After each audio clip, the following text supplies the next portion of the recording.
Welcome to America, land of the free, except if you're a woman, where in many places you can't do certain things with your body. And it's the home of the brave, people who put out a list of teams that he would go to, even though none of those teams may have any interest in him. This is the land of Kyrie Irving. God bless America, wins Canada free. Anyway, let's get to some draft things. I'm Stephen Rabinowitz. I'm Jay Kaplan. I'm Anthony Strait, and I think I was overruled talking about Kyrie Irving, and here you go, 20 seconds into the show, bringing him up. And I'm not bringing him up again. It was ridiculous. All right. Welcome to the On the Sports Lines Draft Recap 2022. So on today's show, we'll talk the NBA draft, which was wild, and not in our typical nerd-like way. It was actually exciting. And we'll talk Stanley Cup 2022. It's still not handed out, as the series goes back to the swimming pools of Tampa, Florida. However, we'll start off with a recap of the NBA Finals. Larry O'Brien's shiny thing was handed out last Thursday as the Golden State Warriors put away the Boston Celtics in 6 games. This is title number 4 in the Steph Curry era for the Warriors, and I just mentioned the word era, which triggers the word legacy, which means we have legacy questions. Stop groaning. You have to hear it eventually. Stop groaning. All right, Anthony, we'll start with you. The Warriors' big three of Steph Curry, Klay Thompson, and Draymond Green have the most NBA Finals of any core trio in history with 21, Blackjack. Where does that group rank all time with the greatest scores in NBA history go? Definitely up there. I thought about the San Antonio Spurs and their big three and how the consistency that the Spurs had with those three being the foundation and being healthy. You think about this, all three of those talents, you're talking about Tim Duncan, Tony Parker, and Manu Ginobili are homegrown talent, guys that the Spurs organization drafted over the years. They obviously Tim Duncan being the number 1 pick and winning his championship in his first title in 99.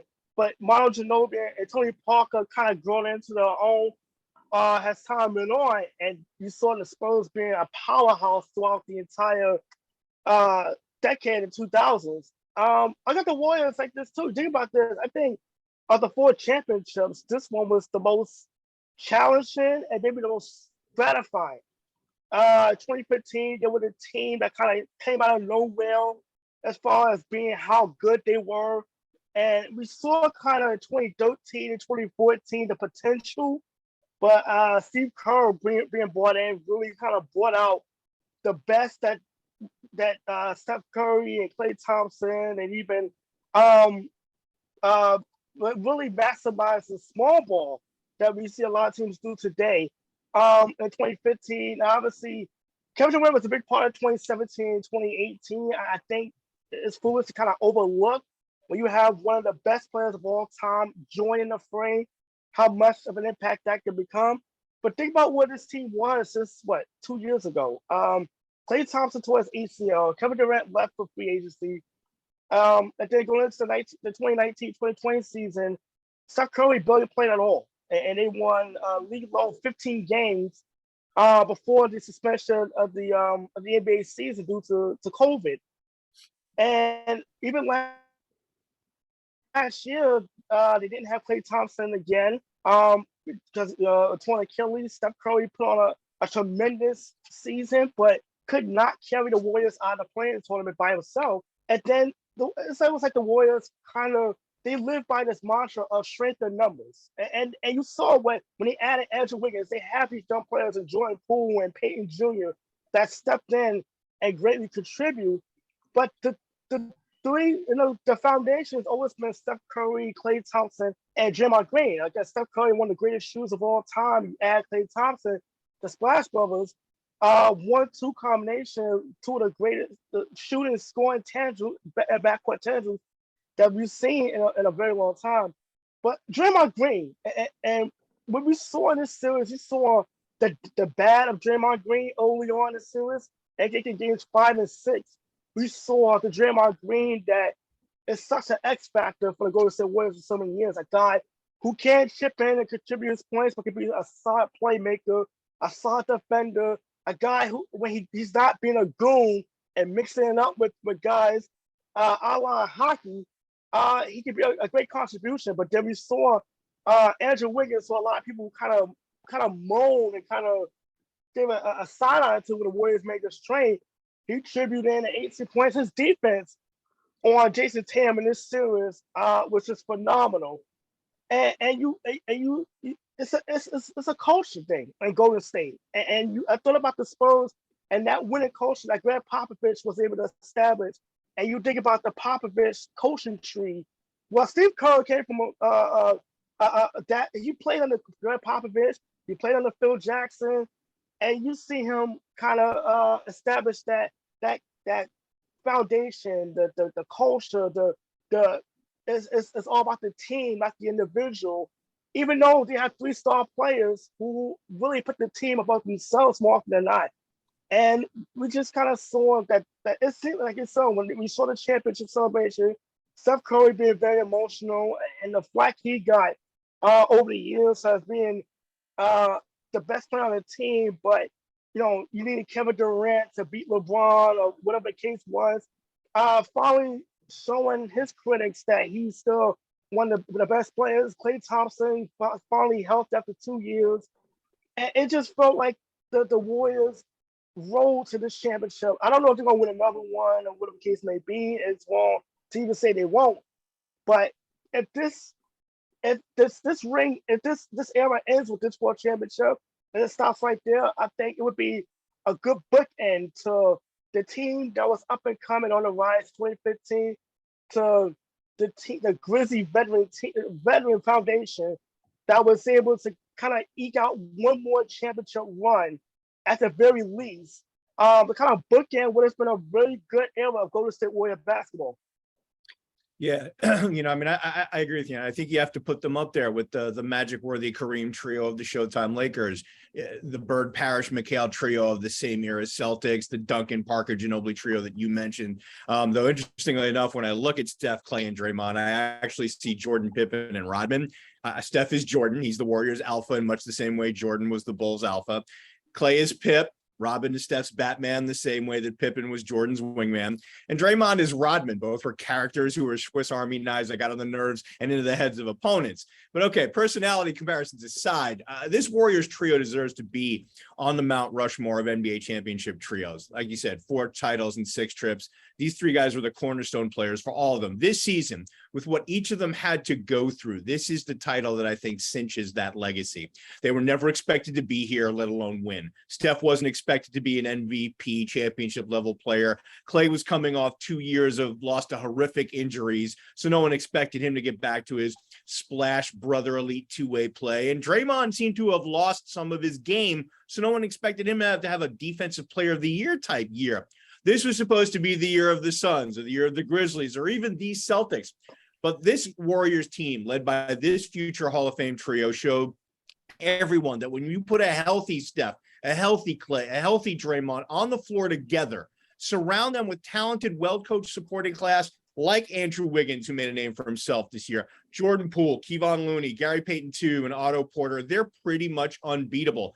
These 3 guys together, 23-4 in their 27 postseason series together. The only loss is coming at the hands of the Spurs in 2013 and the Clippers in 2014, when these guys were younger and inexperienced and starting to find their way. The Cavs in 2016, the epic comeback that LeBron led to take the title. And 2019, the Raptors were the beneficiaries of those huge injuries to Durant and Klay. And no disrespect to what the Raptors did that year, the general consensus is Durant and Klay are healthy. It's going to be 5. They would have 5 rings by now. Losing Durant to the Nets, Klay to injuries, a couple of seasons lost to COVID that you mentioned, Anthony. Many thought this dynasty was done, but none of those people lived, worked, or played in the city by the Bay. Owner Joe Lacob, president of basketball operations Bob Myers, head coach Steve Kerr, all the players, they all believed that their window was still open and they were proven right. They didn't need to replace Durant with another superstar, didn't need to find a whole host of veteran role players. All they needed was for these 3 guys to be healthy. Steph goes 34-7-7, 12-21 from the floor, 6-11 from beyond the arc. We didn't get this game 6 Klay of the past, but he knocked down some timely jumpers, played lockdown defense, and Draymond stuffed the stat sheet 12-12-8, 2 steals, 2 blocks, quarterback and a Warrior defense that made life miserable for the Celtics.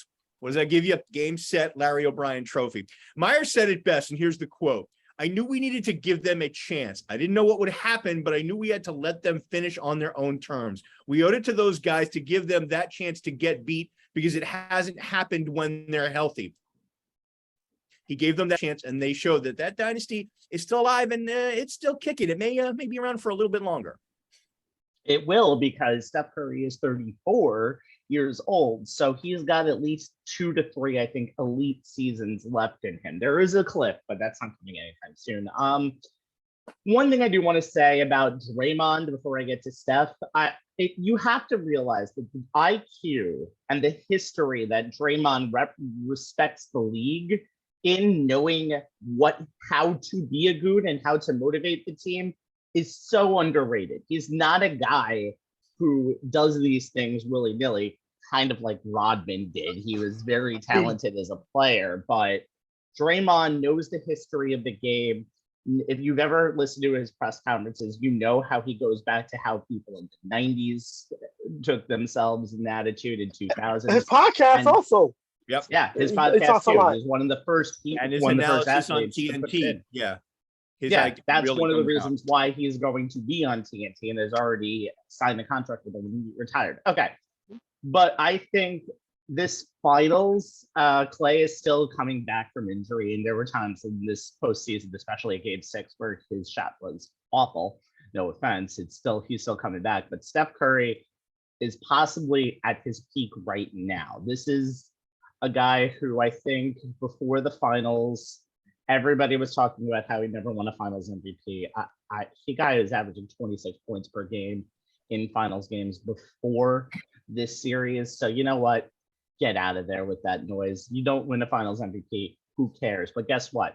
He acted like he had something to prove in the NBA finals. And look at the numbers, just points wise. I'm never a guy who just pulls out stats when here it is. 34 in game 1. I know they lost that game. 29 in game 2. 31 in game 3. The 43-point explosion in game 4 is probably one of the best finals performances we've ever seen. Yeah. 16, obviously, in game 5. You can kind of ignore the over 9. Everybody has a bad game every now and then.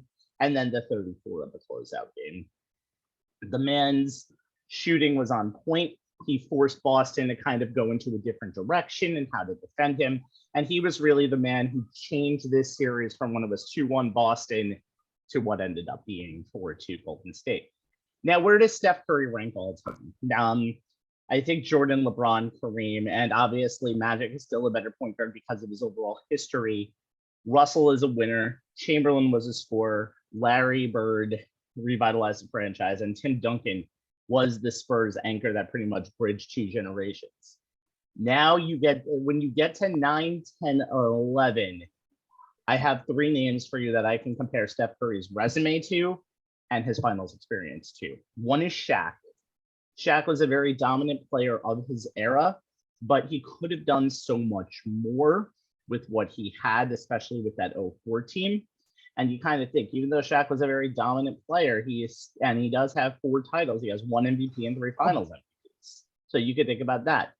And yes, Kobe is also in that discussion with Steph. Yes, 5 titles, 1 MVP, 2 finals MVP, but you did see his star diminish late. And again, Steph Curry has time to build this resume. Then you have Steph. I can't see anybody else in this who's had a better resume and a better career than Steph Curry after that. KD, Akeem Olajuwon, Julius Erving, Oscar Robertson.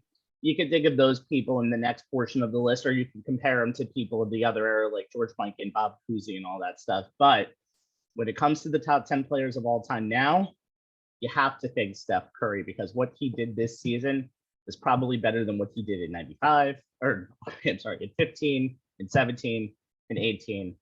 And that's why this is probably the most satisfying championship for Steph Curry. And he is one of the best shooters of all time. His shooting style has changed the game to what it is today. And he's a winner. The Warriors are winners. That's why you never underestimate the heart of a champion. Yeah, All right, one of these days, I want to see a 3-point shoot contest with the Curry family alone. It's just like everyone in that family can shoot threes. I want to see who wins at this point. You know, the answer is going to be Dell, right? Okay, moving on.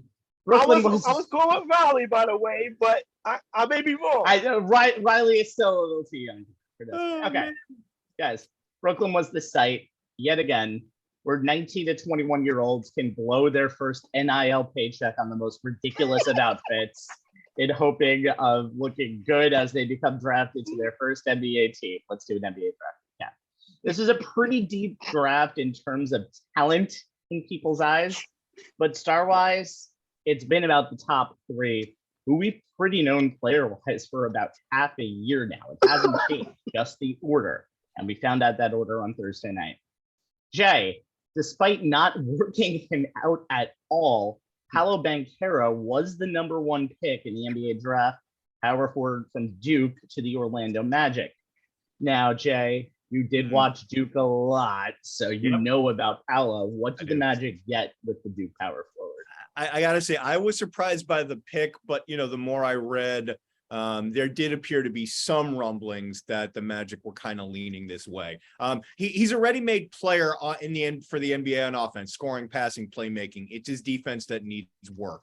Banchero led Duke in scoring, 17.2 points per game, rebounding 7.8. He's as a true freshman while simultaneously sharing the floor with 4 other potential first-round picks. Now, I looked into some of the advanced metrics just to see how efficient he was on offense. And per Ken Pom, despite taking 26.5% of his team's shots while on the floor, Banchero was able to put up a true shooting percentage of 55.7 and an offensive rating of 111.2. Per synergy, he averaged better than 1 point per possession in 5 different offensive scenarios that you will see in the NBA as well as in college. Cutting to the basket, over 1.4. Offensive rebounds and putbacks, 1.35. Roller on the pick and roll, 1.2. In transition, a little over 1. Dribble handoffs, a little over 1. What those next-gen stats mean is that whether he was initiating the Duke offense, which he did plenty of, getting the ball from a teammate on a specific action or making something out of nothing in the paint, Banchero had a very high offensive success rate. The Magic are hoping that he can execute the same way at the NBA level and be a primary offensive option as they continue this rebuild. Here's a couple of some scouting nuggets from a Western Conference executive and from the Athletics NBA draft guru.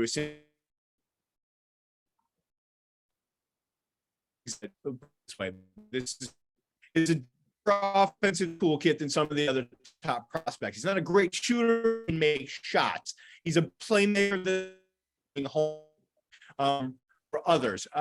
In the half court, he's more of a self-creator, setting up the jumper, particularly on the drive and dish.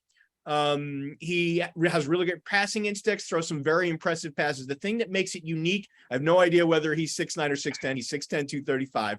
He packs a wallop with his body. He doesn't have to come into the NBA and build a body, just tone it up some. Come in and be able to, with strength and width, get some things done off the move, off the dribble. In the lane, he can finish through contact, play on the break. Has a very advanced feel for the game. Enough passing talent that if he was a smaller player without that body, he would still have very good passing skills. He'll rebound his position, going to be defense. And this is the big thing that everybody looks at. Not so much from the physical standpoint, he can body up, but just chasing guys his size out on the perimeter and be locked off in the ball. How good a three-point shooter is he going to be?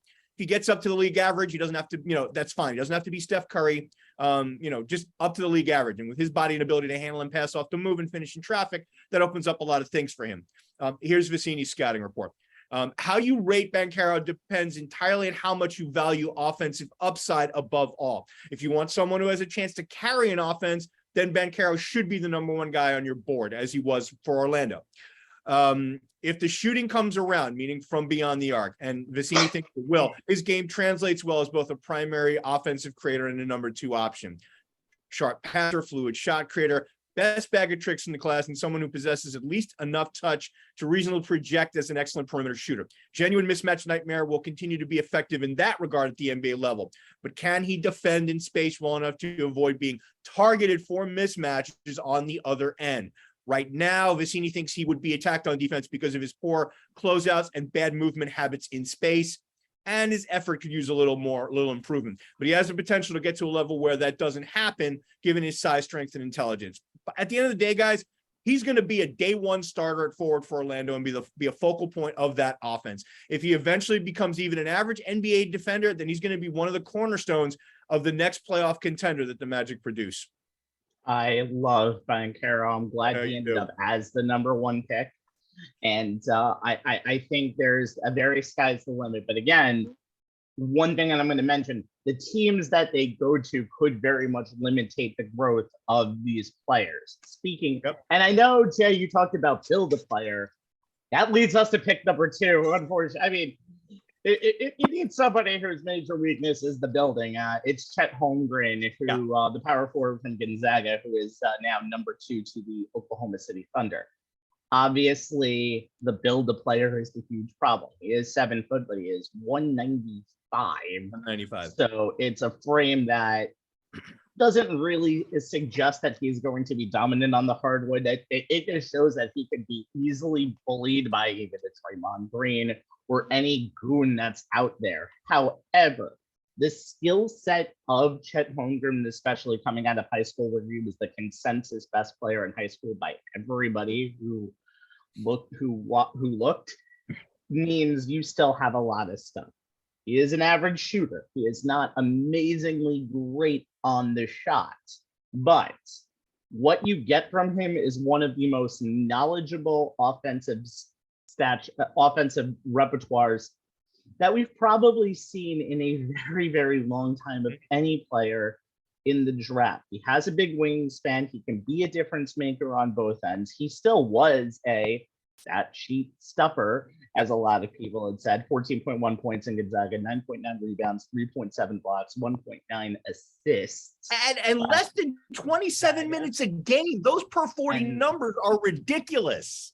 And that's the other thing I was going to mention. The thing with when you're playing and what the difference between him and Banchero with the numbers wise is, even though Banchero was still on a loaded team, most of the offense went through Banchero, either passing wise or scoring wise. That did not happen with Chet, not at all. But he has he can play a complementary role. He is very efficient. And out of the 3 people we're going to talk to, he's probably the best defender out of everybody. He allowed 0.78 points per post-up per session last year. He can hold himself consistently on matchups on the block. And again, may I mention to you, he's 7 feet, 195 pounds. But all of that said, he does need to do a lot more on his frame. You think he could probably gain about 15 or 20 more pounds, and he needs to shoot better. However, the good thing is he's going to a team where he'll be a star, but there are so many young players on this team. The best player on this team is Shai Gilgeous-Alexander, and hopefully the Thunder will actually play him a whole season this year.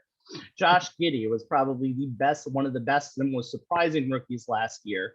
Lou Dort, Darius Baisley, just like Gonzaga, he's not going to be the top guy on this team. He's going to be one of many, and he will be allowed to develop his game over time. Now, Jay, I know we talked about that he probably could have used another year in school to really, but I think the best case scenario for him is to be on a team that's almost like a G League team in the league in the Thunder. It's a developmental spot. And I think come a year or 2 from now, we're going to see a lot of good things with him, I think, next year. But I think 1 or 2 years from now, you might be seeing one of the most complete players in the league. Team, right fit. Yeah, I agree with you on that, Rabbi. And I think I was reading the Sports Illustrated article on him this morning before the show. A couple of things that jumped out that I wasn't aware of about him is that the P3, which is the performance group that he works with, in getting ready for the draft and getting ready for his rookie season, despite his height and his frame, he does not appear to have any of the red flags in his build that some guys at his height have that portend future struggles, shin splints, knee injuries, or whatever. He doesn't have those red flags in his build. I think, does he need to put on at least 10 pounds? Yeah, minimum, probably closer to 20, as you said. But here's the other thing, and I think this is what's so intriguing about him. His coach growing up, and especially at the high school level, is Larry Suggs. And if that last name rings a bell with you guys, that's Jalen Suggs' dad. So who's going to be his teammate next year. And basically Larry Suggs was a little bit ahead of Well, Suggs won't be his teammate. Suggs is in Orlando. Oh, right. Sorry. But they were teammates together, and Suggs trained them the same way. He was teaching these guys point guard skills and the type of positionless basketball moves that you saw more so in Europe at that point. I had yet to really make it over here to the NBA when these two kids were coming up and being taught. So now Chet comes in with a skill set that most guys his size don't have. So he's going to be able to do a lot. If all he is next year is a Swiss Army knife type guy, grabs a few rebounds, scores a few points, dishes a few assists, blocks a ton of shots. He shot 39% beyond the arc last year in college, 61 inside of it. So and he doesn't need the ball. That number should really improve, though. 39 and 61, the NBA to really an NBA standard for somebody who's like him. He should be over 65 to 70%. And he showed that he doesn't need the ball to be a maximum contributor to your team. So if he literally slots into the same exact role, and I agree with you, Rabbi, I think he will. I think his career will be off to a great start. He's going to be, It's going to be really fun watching him develop at the next level. And he's a guy who I think I would love to see play because, like I said, he has the best skill set out of anybody in this entire draft. Unicorn. Yes. Speaking of unicorn, here's another unicorn. Finally, at number 3, the Houston Rockets added the best college basketball player to ever come out of Auburn. Hey. No, don't get Chuck mad at you. If Chuck is watching, we did our job correctly. Maybe eventually, I don't know. Power forward Jabari Smith from Auburn. Anthony, what should the Rockets expect from him? Well, that's the thing about Jabari Smith. He didn't actually work out for the Houston Rockets prior to the draft. Jonathan Paolo, I don't understand this. This is so rare. You see enough game tape, the guy doesn't need to work out for you. Just saying. Well, here's the thing. Well, here's the game tape on Jabari Smith. In his long season with Auburn, he averaged close to 17 points a game and 7 rebounds and 2 assists. But here's the thing. For a guy who's 6'10", he shot 42% from the arc and close to 28 minutes per game. National Freshman of the Year, second team All-American honors. His side, but he's probably one of the more versatile big guys. Like you said, the top 3 picks in this year's draft are all bigs. I think you have to go back to 2010, 2011. I forgot the year where you had to see the top 3 picks were all bigs. But Jabari Smith played in a perfect situation. You think about this, because there's 2 guys there, and Jalen Green and Porter Jr., Kevin Porter Jr., by the way, he can play off of right away. So he doesn't have to be the focal point of the offense. He's on a young Rockets team that is developing young pieces. They're going through the growing pains that we saw last season with not 1 but 2 lengthy losing streaks. With a winning streak actually sandwiched in between the 2.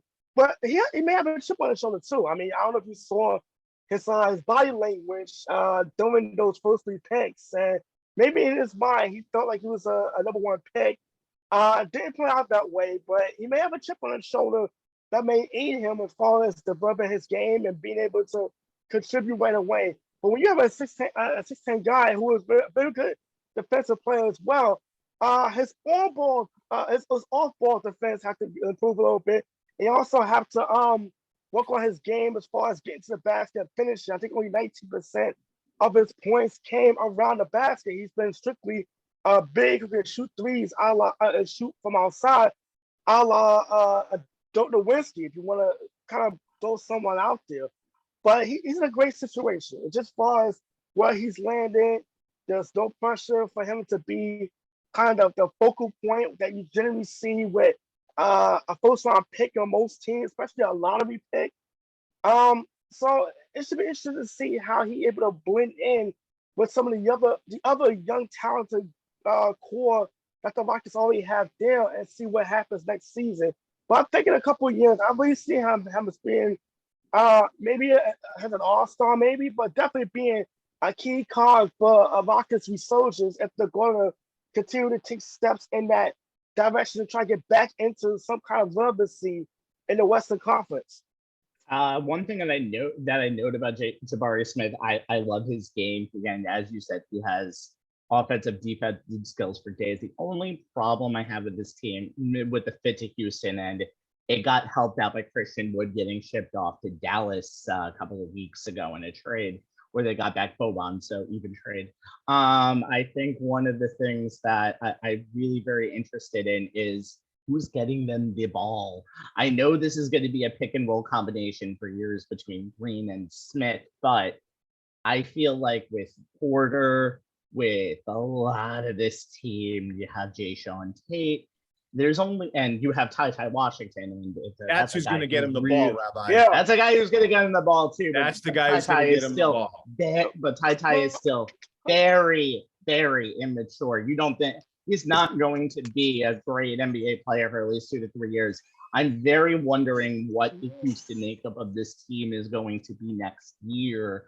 And I don't know. I mean, I think Smith is a very good player. Like I said, it's 3, and then it's one other person, and then everybody else. We'll talk about that in a second. But I love Smith. Whoever went to, if Banchero had gone to the Rockets, I think it would have been a perfect fit because Banchero can do everything, including create. I'm not sure who can create for Jabari. We'll see over time. But I do see, if there's going to be a record for shots taken in a game without assists, the Rockets will probably win that award next year. They don't play beautiful basketball. They're almost hard to watch sometimes, but they are the modern NBA team. Well, I'll tell you, Rabbi, what'll be interesting for me to see, you talk about who's going to get him the ball. Wither John Wall.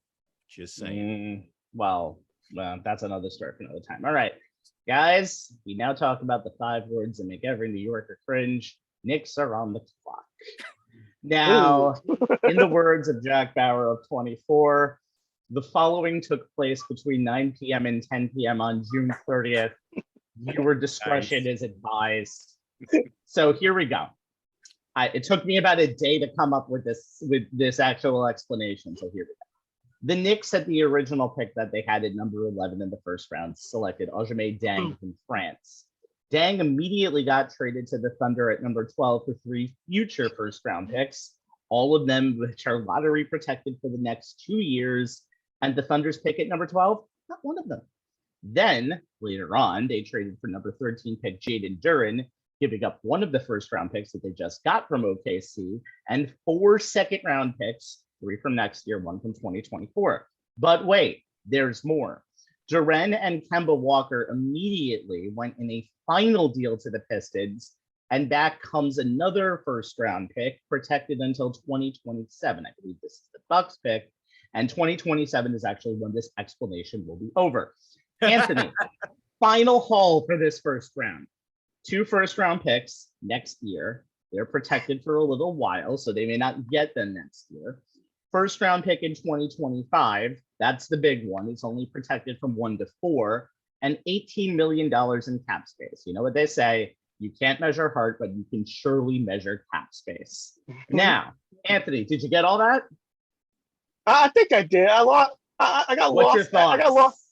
I got lost somewhere between the Knicks and on the clock. Okay, look. Yeah, I think that's fair. Give me your thoughts on all of this.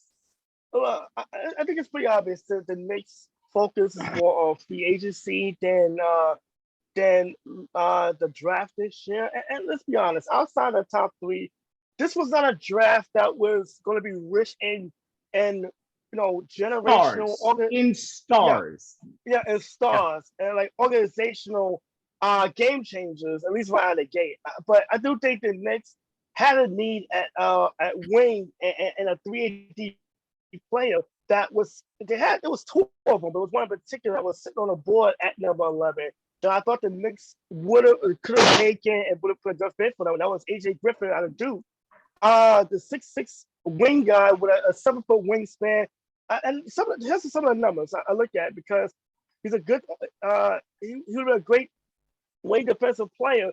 And give a little help to say RJ Barrett, a guy who has struggled at times defensively. Particularly guarding bigger wing players the last few years as he's been playing more than a small forward, with Evan 48 being the starter most of the season. AJ Griffin number is 45% from threes, 10 3-pointers per 100 possessions, which is a very high number, 44% from twos. And I looked at it like this, like, okay, the Knicks needed shooting. They needed a wing defender, and you had someone right there who could come off the bench and immediately be give some kind of spacing. We think of what RJ Barrett, who is a restricted free agent after next season, by the way, what he does the most damage offensively, and that's around the basket, a guy who gets to the paint and finish. But the Knicks needed spacing, and I thought Griffin would have been a good guy to come in and plug in right away. But and like I said, like the Knicks clearing cap space, that's always a good thing, particularly when you have a guy like Kemba Walker coming off the books, his $9 million contract. They're trying to make a few more moves. No one's known well in particular. And I did feel like the Knicks were in a position where they need to start investing more in the younger players and try to get unload some of these contracts and some of these extensions that they gave last season, really based off that late season runs to the playoffs. But Griffin was somebody I kind of had my heart on as far as the Knicks needed someone who can step in right away and give them some kind of help, but also another young player that can contribute down the line. And like I said, I'm not. It's hard to really bash the Knicks as far as what these draft picks and what these trades and these moves are going to lead to. But I do feel like the Knicks missed an opportunity to fill an immediate need right away at number 11. It's an incomplete. That's very simple as yeah. That. It's an incomplete. Jay, the Knicks did make a second-round pick. That is Duke guard Trevor Keels at number 42. So the Knicks are basically just Duke and Kentucky alums from now on. This is ridiculous. If he stays, big if, what do the Knicks get? You're getting a 6'4", 221-pound guard that has the potential to be a good rotation and honestly a better fit for the Knicks than fellow Dookie Cam Reddish, who trade rumblings are again surrounding that guy. The ceiling for Keels is what we saw in Duke's opener last season against Kentucky, with Banchero and junior captain Wendell Moore Jr. and some others suffering from cramps during the game. Keels became the man, and his 25 points on 10 of 18 from the floor led all scorers and helped Duke prevail 79-71, despite a furious second-half run by the Wildcats.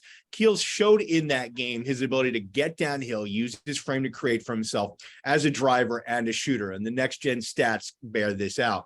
Per synergy, Keels' two most efficient offensive actions last year were as a handler in the pick and roll and in transition, where he averaged 0.953 and 1.167 points per possession, respectively. What NBA teams were struggling with Keels leading up to the draft, and probably why he was available at 42 and not earlier, was how his shot, which was his big skill coming out of high school, seemed to come and go throughout the season. He wound up shooting only 31.2% from three, and per synergy, he averaged only 0.795 points per possession on spot ups, which placed him third in the 32nd percentile nationally. That's the epitome of average. But he also had 15 games during the season where he made multiple threes. So how do you square those two things that seem to be, posed? Which version of Keels, the shooter, will the Knicks get? While they're sorting that out, his ability as a facilitator and a defender should endear him to Tibbs. The fact that Duke didn't have a true point guard this season gave Keels some time and some chances to be an on-ball playmaker, and he finished with a better than 2-to-1 assist-to-turnover ratio. And per KenPom, he only coughed up the ball on 12.1% of his possessions. That put him in the top tier in the ACC.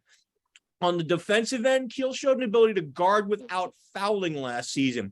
Per KenPom, he committed defensive fouls at the lowest rate on the team at just 1.7 per 40 minutes. And he used his bigger frame to outmuscle weaker guards and wings. The flip side of that, and something that Tibbs and the Knicks training staff might be keeping an eye on, is whether that size may mean he won't have the quickness necessary to stay in front of quicker perimeter players, which we know are all over the NBA these days. The potential is there, and that's what you're getting from a 19-year-old at the 42nd pick in the draft. The hope is that the Knicks can develop him, and that by the time he's 22, that's the age he'd be if he stayed at Duke for all 4 years, he's a solid part of their rotation in their future. Yeah, I agree. And rotation kind of meaning he's going to probably be a good backup point guard for this team. Now, combo guard, combo guard, but I think point guard now, the point guard, let's kind of wrap this all up with the reason why this is all happening. Jalen Brunson is the essential name that has been floated around. Leon Rose was his former agent. They hired his father for the staff. So he does have the situation of leaving a very winning organization in Dallas to come to an organization that's supposedly willing to pay him a 4-year, $100 million deal.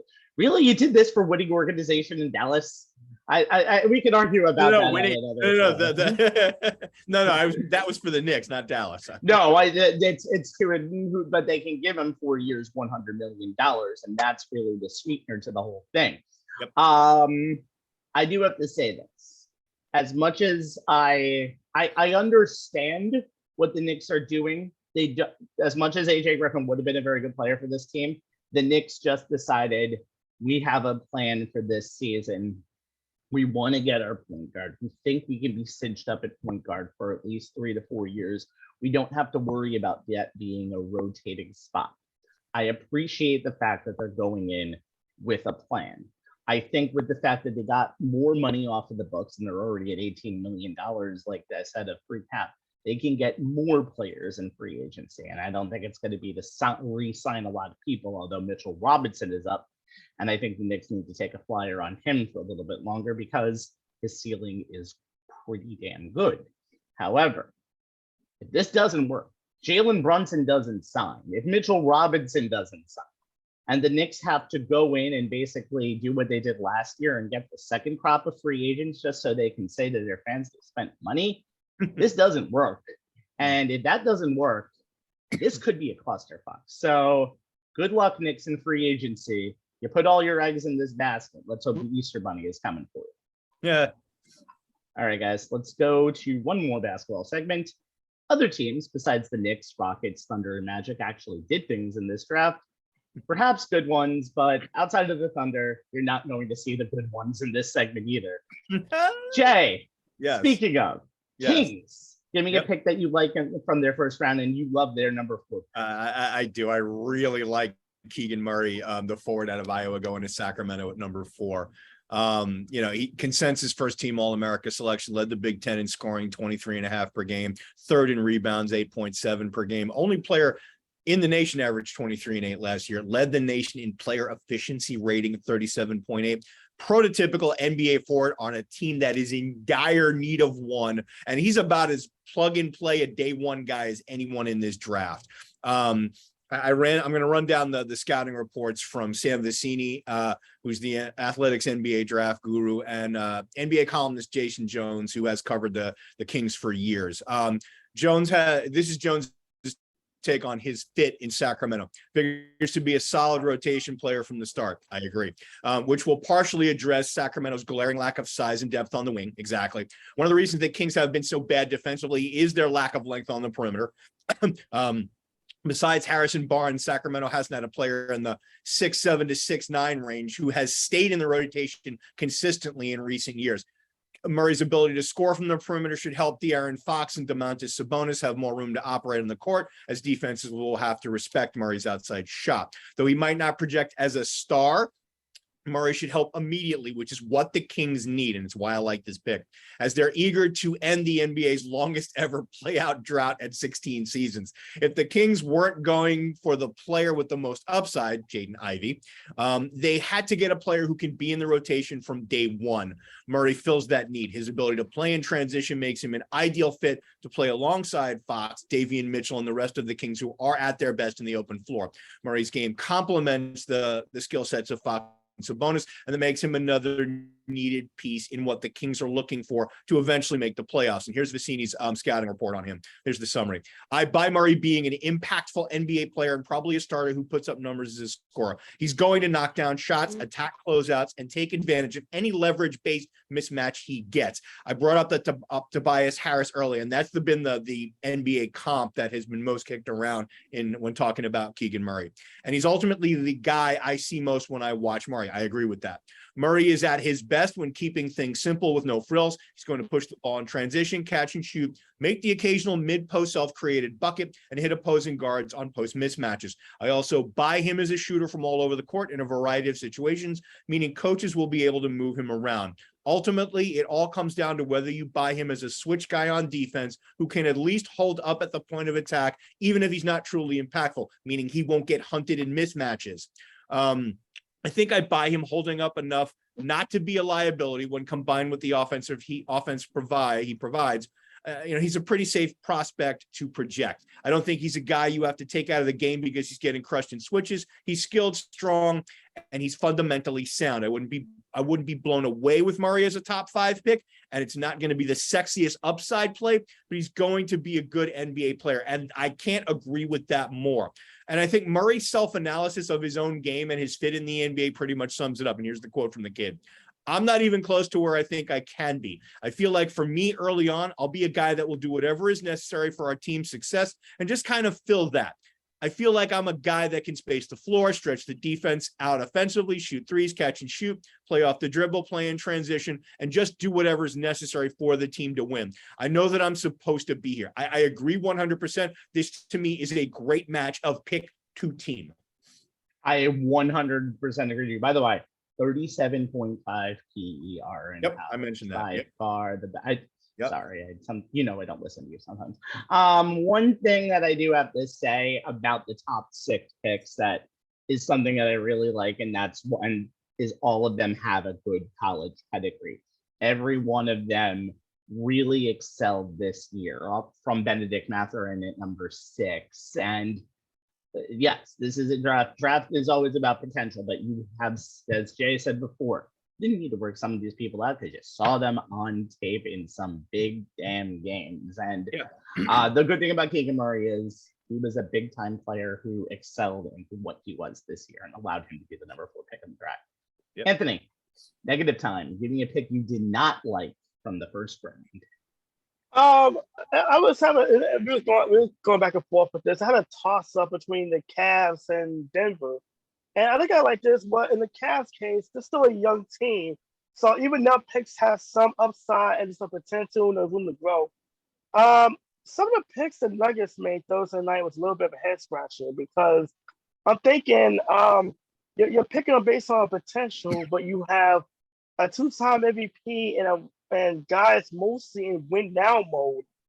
When you think about Jamal Murray and getting Michael Porter back from injuries that cost them pretty much all of last season.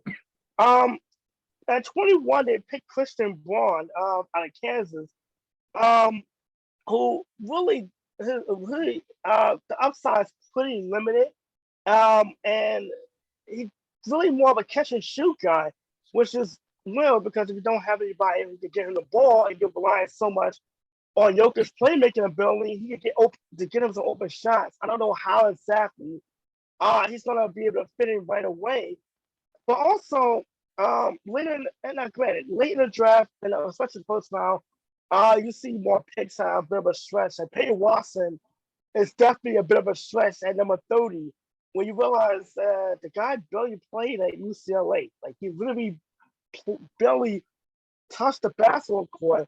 So we don't even know what his upside is right now because you didn't see so much of him as far as real game action. He's gonna be an experiment, a developmental guy. Ismail Kamagad, I don't know if I even pronounced his name correctly, at number 2. I mean, the second round pick at number 46. An overseas pick that I think is going to be spending one more year. He's a stash pick, Anthony. There's stash pick. There's definitely stash picks in this draft, and that was one. Yeah, it's definitely a guy that you're not going to see in the NBA right away. And also, they signed Colin Gillespie, who went undrafted. Obviously, Big East, you know him from Villanova. But I see him more as a guy who's going to be maybe spending time in the G League, developing his skill and his outside shot a little more. Overall, these are guys that they're not going to come in and be able to help the Nuggets right away, who also sent out Jermichael Green in a trade. I guess that was them waving the white flag and realizing the combination of, this was a great signing last offseason. But you look at the draft overall, it wasn't a god-awful draft overall for the Nuggets, but it wasn't anything spectacular. And nothing that you look at right now from a team that has a two-time MVP and was, I believe not too long ago, one game away from the conference finals, and even last year in the second round, and now a first-round elimination at the hand of Golden State Warriors. You do wonder if Jamal Murray and Michael Porter being healthy would be a big difference. But you feel like around Jokic, this team is regressing backwards in the wrong direction. And I don't know if the draft Thursday night help matters as far as keeping this team within earshot of maybe getting over the hump of the Western Conference. It's going to be tough to see that because we don't know what's going to happen with the Suns after that debacle of a Game 7. The Warriors did a good job of adding young players to that core foundation, so they're going to be around for at least another year or two. And you do wonder. Let me just say something though, as I want to kind of defend the Nuggets. Last year at number 26, they picked up Bones Highland of VCU, somebody who you never thought would make the rotation. And that's a guy who Jay knows very well. He scored 30 points against Philadelphia on a nationally televised game. Yes, I agree with you. There's a lot of projects in those picks, but they still can be good. They're looking for core play. They're looking for role players with those picks, and who knows? And I actually really like the Gillespie pick because it's so low risk, and I think he can always show. He can always be like a Dante DiVincenzo type shooter. Every single Gillespie, obviously, you've covered the Big East. Obviously, Rabbi, you've been to a few Big East tournament games when Villanova has played and myself as well. Gillespie has a tremendous upside. You do wonder, though, because he went undrafted, and yes, he has struggled with his shot at times. Can he get able to break? If he is on the main roster, can he get in the rotation right away, or is he going to be spending a little time in the G League so that way his game has time to flourish a little more? But that's just the thing too. Like the Nuggets still have guys to win now mode, and you're getting two players back from injuries. You do wonder with their draft pick, and like I said, around Jokic, the rotation and the roster seems to regress a little bit. But like I said, we should see. We'll see. You have the two-time MVP right now. Yeah, we'll see. We'll definitely see. You want to take advantage of his best year before he's not even in his prime yet. So you want to Jay, go ahead and wrap this up. And I'll say this. I mean, I saw enough of Kansas last year, and I've seen Christian Braun play. Is he right now coming in as a mid to back of the bench role player? You looking at him coming in right now?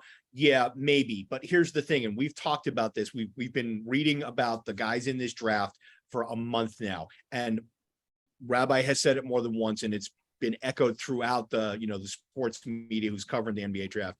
This is not a star-laden draft. This is if you do your job right, you're going to find a guy who's going to be a solid rotation player, maybe not your sixth man, but maybe ultimately becomes one of your 7 or your 8 guys, your first wing off the bench or something like that. Christian Braun is a guy who may not be the first wing off the bench, maybe the second wing off the bench, but he does all of the things that you want a role player to do to help the team and little things. He's not going to light you up. No, but he can knock down a shot. He defends well. He can grab the rebound here or there. He can be a secondary playmaker. So you would like to have seen them get somebody better, and there were better guys who had more potential offensive upside on the board at that time. But overall, I can't say it's a bad pick. The Peyton Watson thing, Anthony, I agree with you 100%. It makes me scratch my head. Seth Davis calls him, the man of mystery, because nobody has any clue what you're going to get from that guy. And they're the pick after that is definitely a stash pick. Yeah. Overall, the draft, you would think for a team that's in win now mode, they would have tried to grab guys with more higher upside, but maybe their thinking is, and you said it, Anthony, they're getting their second and third best player back from injury. Maybe they're thinking that all they need is those two guys to be healthy around Jokic and to just fill out, the occasional odd space here or there with some guys who have good pedigrees from good programs, and maybe that's enough. The draft, we all know, is a crapshoot. This year more than any other, we're definitely in full-on wait-and-see mode for a lot of the teams that picked to the mid to the end of the draft. So we'll see. It is a bit of a head-scratcher. I'll agree with you, but it may look different a year from now. Let's just say, though, the top of the draft, who had the best draft, in my opinion, gotta love what Detroit did. Oh, I think they Great A for Troy Weaver, man. Yeah, I will have to say this. Jay raved about Keegan Murray. Keegan Murray is an amazing player, and I think he fits very well. But luckily, Jaden Ivey is a point guard, and the Kings have too many point guards. So Ivey fell to the Pistons at number 5 without them having to do anything. He is pretty much the consensus next player up out of the top 3. And I'm going to quote Kevin O'Connor of The Ringer on the Ivey pick. Talk about a dream fit. They've got to be thrilled to arguably get the best guard in the draft, falling him to alongside Cade Cunningham. Hell yeah. Ivy must. Guys, can I finish the quote before I actually get in the comments? Ivy might be the best, most explosive player in this class, and should provide some much needed burst to Detroit's offense. He can be inconsistent on defense, but there's a strong culture of defense that's been installed in Detroit, so that can be easily fixed. Now you can go, Anthony, before I talk about Jaden. I will say this about Ivy going to Detroit. Maybe it's fate, because both his parents played in Detroit at some point. His mom, WNBA Detroit, shot his dad was a Detroit Lion at one point. So maybe, like I said, there are days that, you know what, the higher power, divine intervention that might step in. And it's like, you know what, maybe it was just fate that he goes there and can make a mark, mark with the Detroit Pistons. And you guys said it very Washington. And you guys said it perfectly. You have him paired with Cade Cunningham. That is a backcourt that can lead you for over 10 years, because Cunningham was one of the best rookies in the league last year. I think he won rookie. No, I think Barnes won rookie of the year. Cunningham was second. Yep. But he was solid. I can tell you that. He was very solid, and they kind of the Pistons brought him in slowly. Okay. Quickly on the Jaden Duren pick, which, as I mentioned before, was one of many of the Knicks trades. He's going to make a splash. He is a shot blocker. He is a finisher. And he also is a project. He is the youngest player that's selected. He'll start the season as an 18-year-old, and he is athletic. He is a rim runner. And I think, again, there's a lot of teams that Duren from Memphis would not have fit with. This is a team he does fit with. One thing I will say for sure, though, is they also have cap space. And they traded away Jeremy Grant, who is so ball dominant, and he always wants to get his 15 to 20, that this might not have been the situation for him. But let me just say this. They have a center. There is a center in free agency waiting by the name of DeAndre Ayton, who very much may not get paid by the Suns because they're owned by a cheapskate racist known as Robert Sarver. And I have to say that it's proven pretty much. It just hasn't come out yet. All I have to say is this. Get Ayton, and this team is going to be in the play-in next year.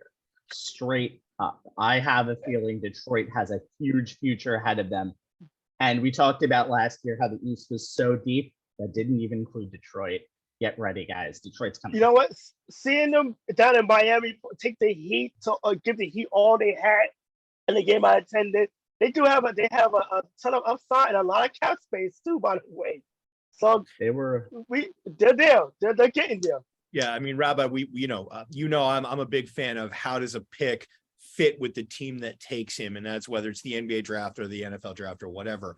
And while a lot of people were like, how does Sacramento not take Ivy? As I said to you, and you put it right on the nose, they don't need another guy who needs to have the ball in his hand. They're riding and dying with the Aaron Fox, and they're going to build the skill sets of the other guys around him. So Ivy falling to Detroit at 5, his skill set meshes perfectly with Cade Cunningham's. They're two very, very talented guards who attack the game in different ways, and they complement each other. So that's, again, pick fit with the team that drafted him. And I'm looking forward to seeing how that backcourt progresses. And honestly, Rabbi, even if the Pistons don't get DeAndre Ayton, Jalen Duren is going to be that type of guy. Maybe not this year and maybe not next year, but that's his future is DeAndre Ayton's present. His future is DeAndre Ayton, but he is such a project.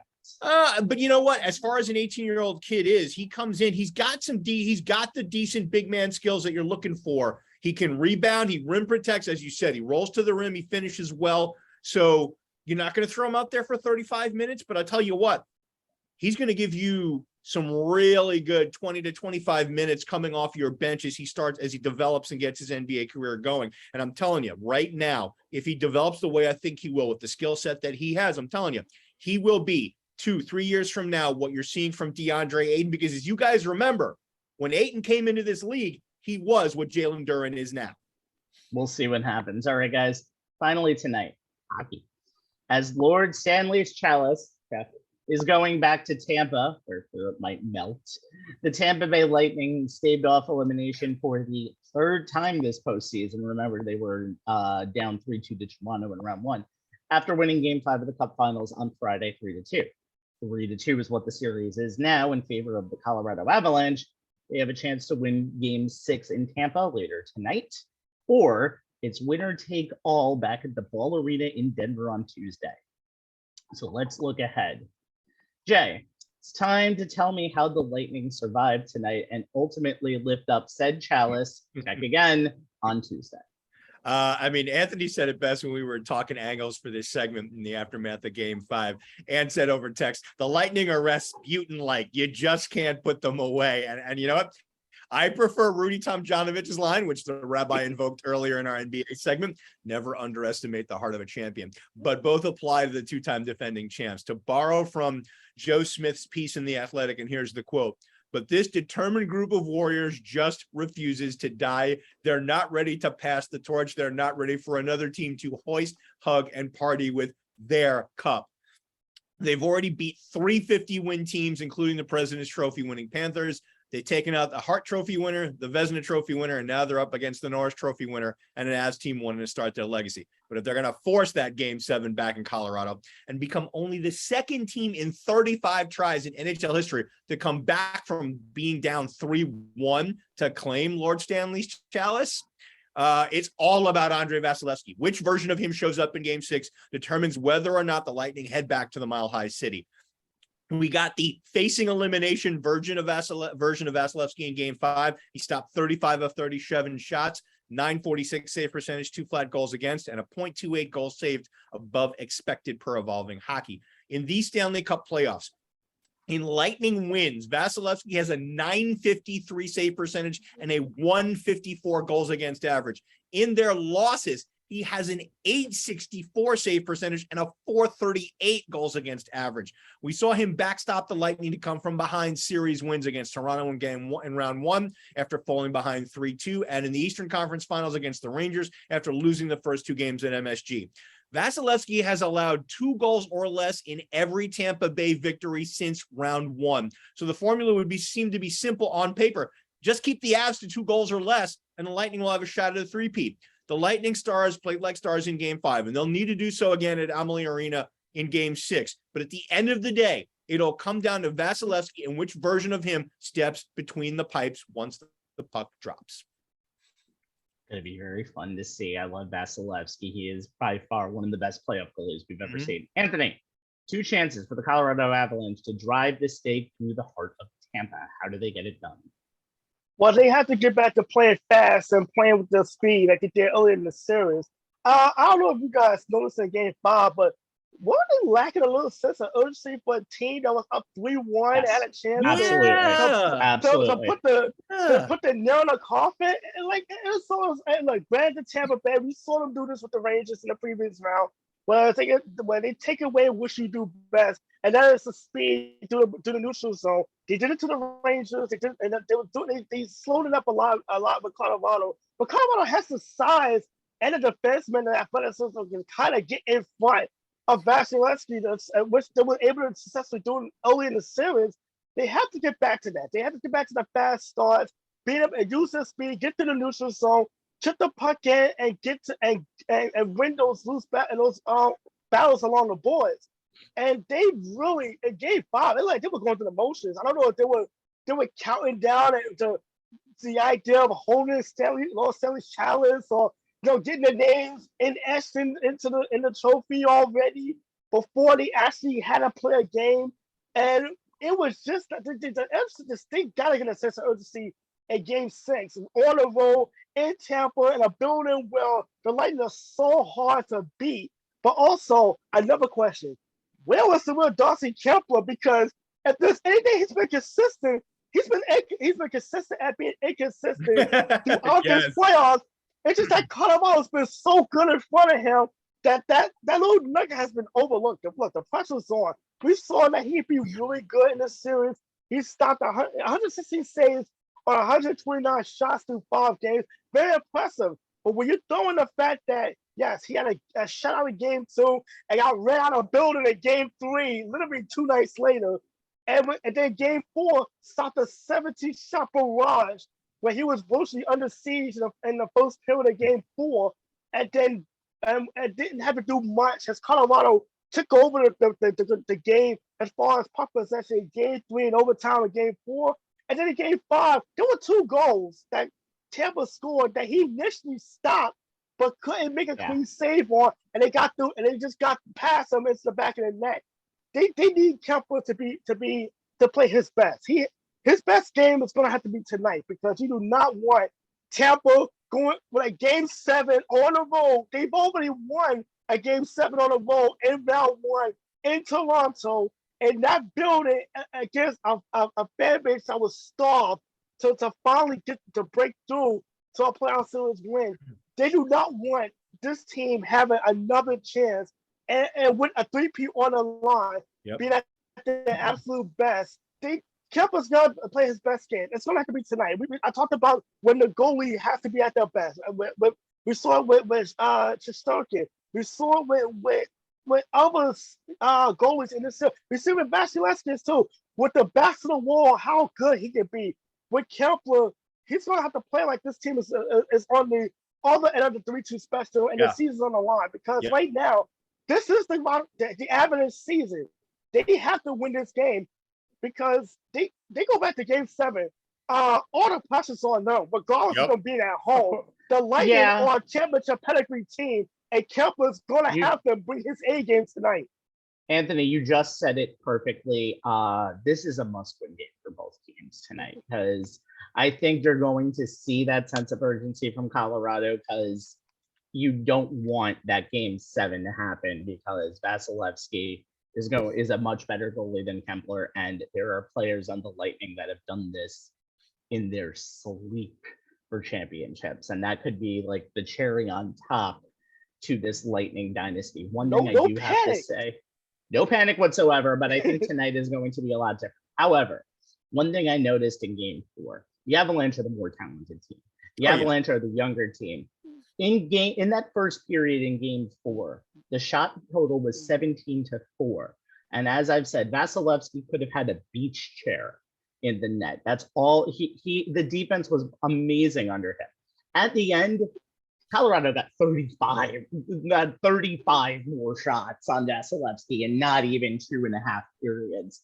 Colorado has stars on stars on stars, and that's going to be the big difference, I think, in this series. I expect this series to end tonight, because I think even though Tampa is a very good home team, if Colorado's heart and minds are in it, they're going to win. I know Colorado. The one thing I worry about Colorado is their history in the playoffs over the last years with this nucleus. Remember, they blew a 3-1 lead last year to the Vegas Golden Knights. But I think if you are the more talented team, you need to win these games. And I think this will be the feather in Colorado's cap. As many people have said, to beat the Tampa Bay Lightning, you have to beat them down, kill them, go to John Cooper's funeral, and reignite a stake in the heart.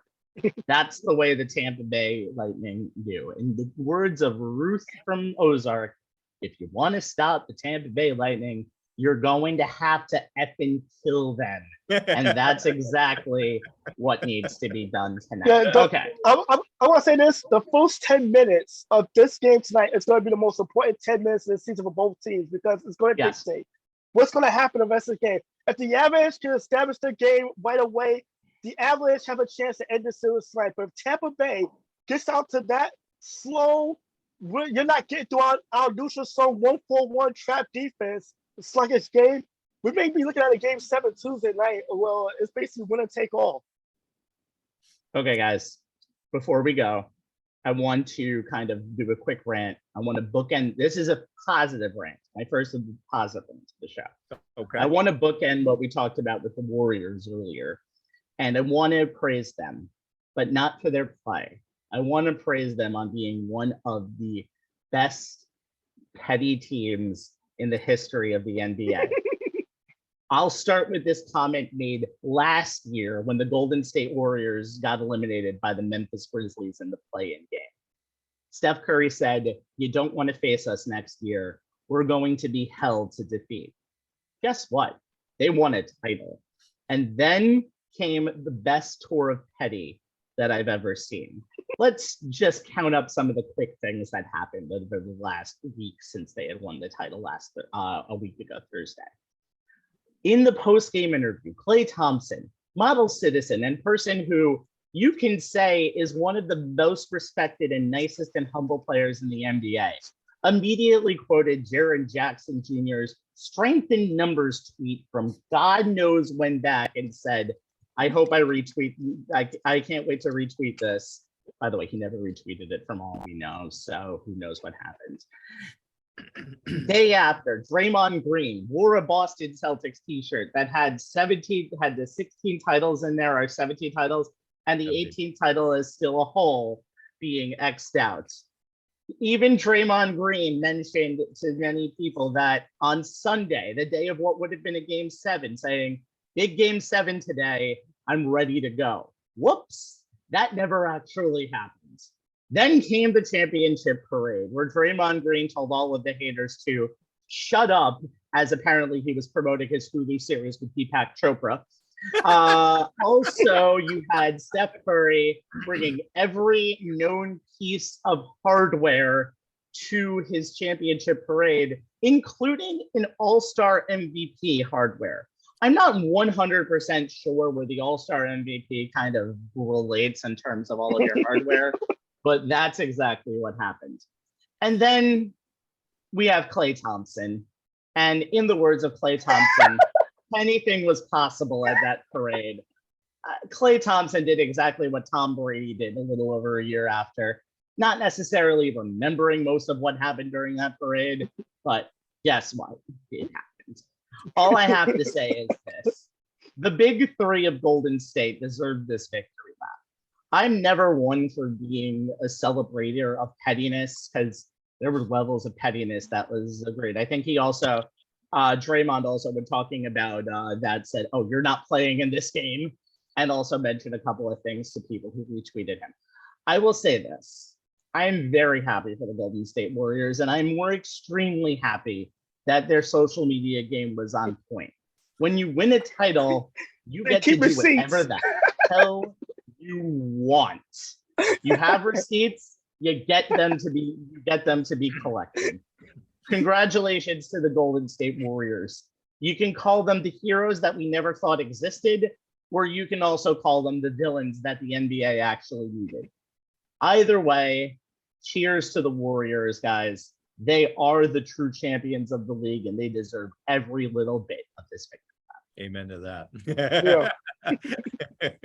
All right, guys, that's it for our show. For Jay Kaplan and Anthony Strait, my name is Stephen Rabinowitz. Thank you for joining us for another edition of On the Sports Lines. When we don't know when we'll ever be on sometimes, thanks. Well, all right. Social media is facebook.com/onthesportslines. We will always put this show up live, and even right after, you can watch watch it immediately after. You can see the finished product of this show on youtube.com/onthesportslines pretty soon.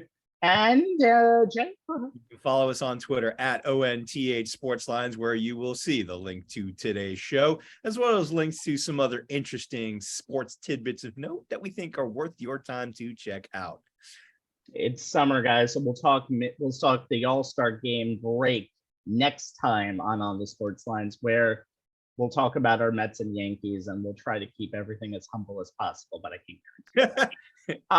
Anthony, go watch the Mets on Peacock. I actually watch them now. It's hilarious. Yeah, guys. Good afternoon from on the Sports Lines. Enjoy your 4th of July, everybody. All right. Good afternoon.